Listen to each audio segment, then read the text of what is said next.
சபையும் வளர்ந்திடவே எம்மில் கரைகள் நீக்கிடுமே.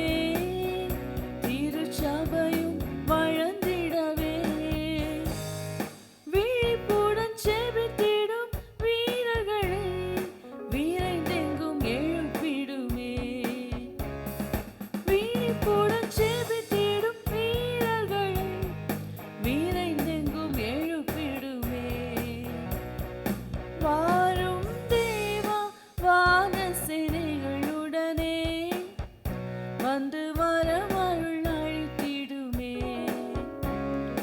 வாரும் தேவா வான சேனைகளுடனே வந்து வரமருள் அழித்திடுமே. Praise the Lord. கர்த்தரும் இரட்சகருமாய் இருக்கிற இயேசு கிறிஸ்துவின் இனிதான நாமத்தினாலே இந்த ஜெப மாதத்தின் 9வது நாள் ஜெபத்தில் இணைந்திருக்கிற தேவ பிள்ளைகள் ஒவ்வொருவரையும் வாழ்த்தி வரவேற்கிறேன்.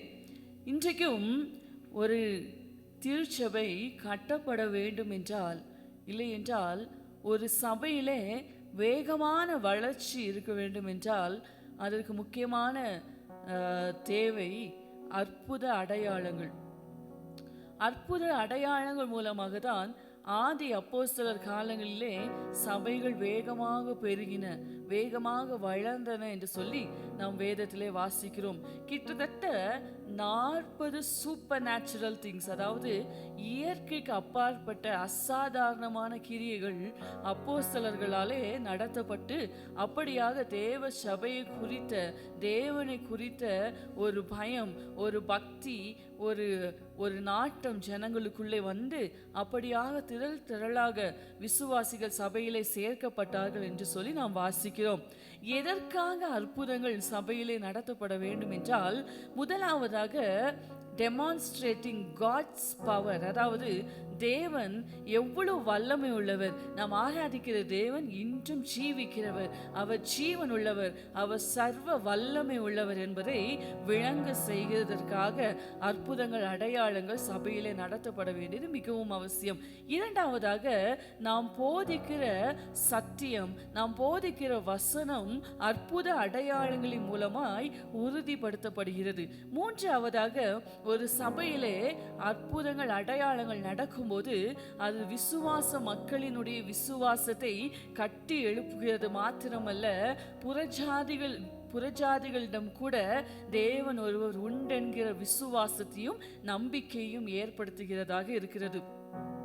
எவையெல்லாம் அற்புதங்கள் என்று சொல்லி நாம் பார்ப்போம் என்றால், அது பிசிக்கல் ஹெல்த்தாக இருக்கலாம், அதாவது பலவீனத்தோடு அசாதாரணமாக மருத்துவர்களால் கைவிடப்பட்ட நோயாளிகள் கூட ஆண்டவருடைய வல்லமைக்கு முன்பதாக வரும்போது அவங்க சுகம் பெறுகிறது. இரண்டாவது ஸ்பிரிச்சுவல் டெலிவரன்ஸ், அதாவது ஆவியிலே விடுதலை. சிலர் பிசாசுகளினாலும் அசுத்த ஆவிகளினாலும் கட்டப்பட்டு இருந்து செய்வினை, மாந்திரீகம், ஏவல் கிரியைகளிலே அடிமைத்தனத்திற்குள்ளாக இருக்கும்போது கர்த்தரால் விடுதலை பெற்றுக் கொள்வதும் மிராக்கிள்ஸ், அற்புதங்கள் தான். அது மட்டும் இல்லை, இந்த உலக பிரகாரமான கடன் பிரச்சனைகளாக இருந்தாலும் சரி, நமது உலக பிரகாரமான தேவைகள் எதுவாக இருந்தாலும் சரி, அதை கர்த்தர் நமக்கு அற்புத விதமாய் சந்திக்கிறதை நம்ம அற்புதங்கள் என்று சொல்லுவோம்.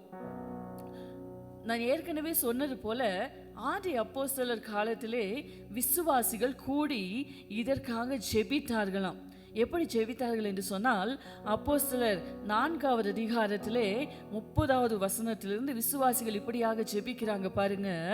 இப்பொழுதும் கர்த்தாவே, அவர்கள் பயமுறுத்தல்களை தேவரீர் கவனித்து உம்முடைய பரிசுத்த பிள்ளையாகிய இயேசுவின் நாமத்தினாலே அடையாளங்களும் அற்புதங்களும் நடக்கும்படி செய்து பிணியாளிகளை குணமாக்கும்படி உம்முடைய கரத்தை நீட்டி உம்முடைய ஊழியக்காரர் உம்முடைய வசனத்தை முழு தைரியத்தோடும் சொல்லும்படி அவர்களுக்கு அனுக்கிரகம் செய்தருளும் என்றார்கள்.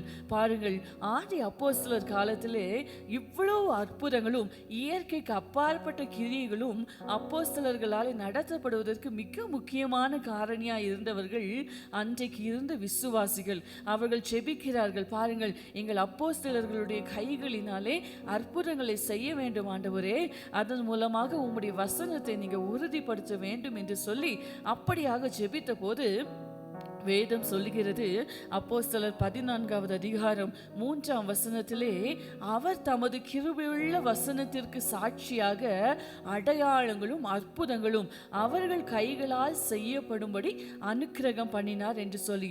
ஆம் தேவ பிள்ளைகளே, நீங்கள் அங்கம் வகிக்கிற உங்கள் திருச்சபையினுடைய ஊழியர்களுக்காக, விசுவாச ஜனங்களுக்காக நீங்கள் அனுதினமும் ஜெபிக்க வேண்டியது மிகவும் அவசியம். உங்கள் சபையிலே அற்புதங்கள் நடக்க வேண்டும், அடையாளங்கள் நடக்க வேண்டும், பிசாசுகள் ஓட வேண்டும். இப்படியெல்லாம் நீங்கள் அனுதினமும் ஜெபிக்கணும். இப்படி ஜெபித்தீர்கள் என்றால், இப்படிப்பட்ட அடையாளங்கள் நடக்குமே என்றால், சபையிலே ஆத்துமாக்கள் சேர்க்கப்படுவது மிகவும் நிச்சயமான ஒன்று. ரோமருக்கு எழுதின புஸ்தகத்திலே 15வது அதிகாரம் அதனுடைய 18வது வசனத்திலே அப்போஸ்தலனாகிய பவுல் இப்படியாக சொல்லுகிறார், புறஜாதியாரை வார்த்தையினாலும் செய்கையினாலும் கீழ்ப்படிய பண்ணும்படிக்கு அற்புத அடையாளங்களின் பலத்தினாலும் தேவ ஆவியின் பலத்தினாலும் கிறிஸ்துவானவர் என்னை கொண்டு நடப்பித்தவைகளை சொல்வதல்லாமல் வேறொன்றையும் சொல்ல நான் துணிவதில்லை.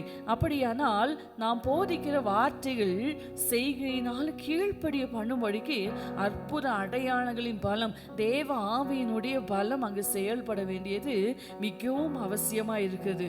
ஆம், நாம் நேற்று முந்தைய தினம் கேட்டது போல அற்புதங்களை செய்கிறது ஒரு வரம், குணமாக்கும் வரம் ஒரு வரம்.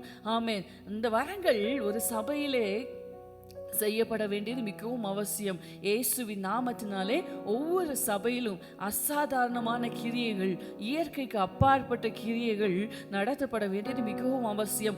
அப்போஸ்தலனாகிய பவுல் மெலித்தா தீவில் போகும்போது நம்மளுக்கு தெரியும், அவருடைய கையை ஒரு விஷமுள்ள சர்ப்பம் பற்றி கொண்ட போது எல்லாரும் இவர் ஏதோ பாவம் செய்திருக்கிறார் என்று நினைத்தார்கள். ஆனால் அடுத்த நொடியே பவுல் அதை உதறிவிட்டு ஒன்றுமே ஆகாமல் இருந்தபோது அந்த பட்டணத்தார் எல்லாரும் ஆச்சரியப்பட்டு பயந்து ஏதோ தேவர்கள் இந்த உலகத்திலே இறங்கி வந்ததாக நினைத்தார்கள். பவுலை ஆராதனை செய்ய முயற்சி செய்தார்கள். அந்த நேரத்திலே பவுல் அவர்களுக்கு இயேசுவை பற்றி தைரியமாய் கூறி சாட்சி சொல்லுகிறதை பார்க்கிறோம். அதே போல இன்னொரு தீவில் போகும்போது புபிலியு என்கிற அந்த கிராம தலைவனுடைய, அந்த தீவினுடைய தலைவனுடைய நோயிலிருந்து சுகமாக்கப்பட்ட போது அந்த தீவார் எல்லாருமே கிறிஸ்துவை ஏற்றுக்கொண்டார்கள் என்று சொல்லி பார்க்கிறோம். இதே போலதான் அப்போஸ்தலனாகிய பேதுரு ஐனேயாவை குணமாக்கும் போது 8 வருடமாய் திமிர்வாதமாய் கிடந்த இவன் ஒரு நொடியிலே இயேசுவின் நாமத்தில் எழுந்திருந்தான் என்கிறதை அந்த ஊரார் கேள்விப்பட்ட போது அப்படியே இந்த லித்தா ஊரார், சாரோன் ஊரார் எல்லாரும் கர்த்தரிடமாய் திரும்புகிறார்கள் என்று சொல்லி நான் பார்க்கிறோம். இதே போல வேதத்திலே அநேக எடுத்துக்காட்டுகளை சொல்ல முடியும். பாருங்க, அப்போஸ்தலர்கள் பல இடங்களிலே வியாதியஸ்தர்களை சுகமாக்கினார்கள், பிசாசின் பிடியில் இருந்தவர்களை குணமாக்கினார்கள், மரித்தோரை உயிர் தெழுப்பினார்கள். பேதுருவெல்லாம் நடந்து போகும்போதே அங்கே அவனுடைய நிழல் பட்டு வியாதியஸ்தர்கள் சொஸ்தமானார்கள் என்று சொல்லி நாம் பார்க்கிறோம். அப்படியானால் நாம போய் இயேசுவை அறிவிக்கிறதை காட்டிலும் நம்முடைய சபைகளிலே இந்த கடைசி நாட்களிலே அற்புதங்கள், அடையாளங்கள், இயற்கைக்கு அப்பாற்பட்ட காரியங்கள் நடக்குமானால் ஆத்துமாக்கள் நம்மை தேடி வருவார்கள். இங்கே ஜீவனுள்ள தேவன் ஒருவர் உண்டு என்பதை நம்பி விசுவாசித்து அப்படியாக வந்து கர்த்தருடைய மந்தையிலே சேர்க்கப்படுவது எவ்வளவு நிச்சயம் இல்லையா? நாம் ஜெபிப்போமா? ஒரு நிமிடம் நம்முடைய கண்களை மூடி நம்முடைய சபைக்காக நாம் ஜெபிப்போம். அன்பின் ஆண்டவரே, இந்த நாளில் நாங்கள் கேட்டது போல ஆண்டவரே, எங்கள் ஒவ்வொரு சபைகளிலும் ஆதி அப்போஸ்தலர் காலங்களிலே நடந்த அற்புதங்கள், அடையாளங்கள் எங்கள் கைகளினாலே, எங்கள் ஊழியக்காரர்கள் கைகளினாலே ஆண்டவரே, இன்றைக்கும் ஜீவிக்கிற இயேசுவானவர் ஒருவர் உண்டு என்பதை கர்த்தாவை புறஜாதிகள் கண்டுகொள்ளும்படியாக, எங்கள் தேசம் கண்டுகொள்ளும்படியாக, எங்கள் சபையை ஒரு வெளிச்சமாக மலை மேல உள்ள பட்டணமாய் கர்த்தர் மாற்றும்படியாய் ஜெபிக்கிறோம். ஆண்டவரே, எங்கள் சபைகளில் குணமாக்கும் வரங்கள் செயல்படட்டும், அற்புதங்களை செய்கிற சக்தி செயல்படட்டும். ஆண்டவரே, பெரிய காரியங்களை நாங்கள் உங்களுக்காக செய்யணும். ஆண்டவரே, இந்த கடைசி காலத்தில் எங்களால் எவ்வளோ சீக்கிரமா ஆத்துமாக்களை உங்களுடைய மந்தையில் சேர்க்க முடியுமோ அவ்வளோ சீக்கிரமா நாங்கள் சேர்க்கிறதுக்கு கர்த்தர் எங்களுக்கு உதவி செய்வீராக ராஜா. இந்த நேரத்தில் எந்தெந்த பிள்ளைகள் இந்த ஜெபத்தில் இணைந்து இருக்கிறாங்களோ எல்லா சபைகளிலும் மாற்றங்கள் நடக்கட்டும். அப்போஸ்தலர் கைகளால் செய்யப்பட்ட அடையாளங்கள் இன்று நடக்கட்டும். ஏனென்றால் எங்கள் ஆண்டவராகிய இயேசு கிறிஸ்து நீர் நேற்றும் இன்றும் என்றும் மாறாதவராக இருக்கிறீர். உங்களுடைய அற்புதங்களை செய்கிற சக்தி ஒரு நாளும் குறையவில்லைப்பா. நீங்கள் ஜீவிக்கிற தேவன் ஆண்டவரே. அப்பா, இப்பொழுது எங்கள் கரத்தினால நீங்கள் செய்ய போகிற கிருபைக்காக நன்றி. எங்களை தாழ்த்துகிறோம். மகிமையாவும் உமக்கே செலுத்துகிறோம். இயேசு கிறிஸ்துவின் நாமத்தினாலே கேட்கிறோம் ஜீவனுள்ள நல்ல பிதாவே. ஆமென். God bless you. கர்த்தர் உங்களை ஆசீர்வதிப்பாராக.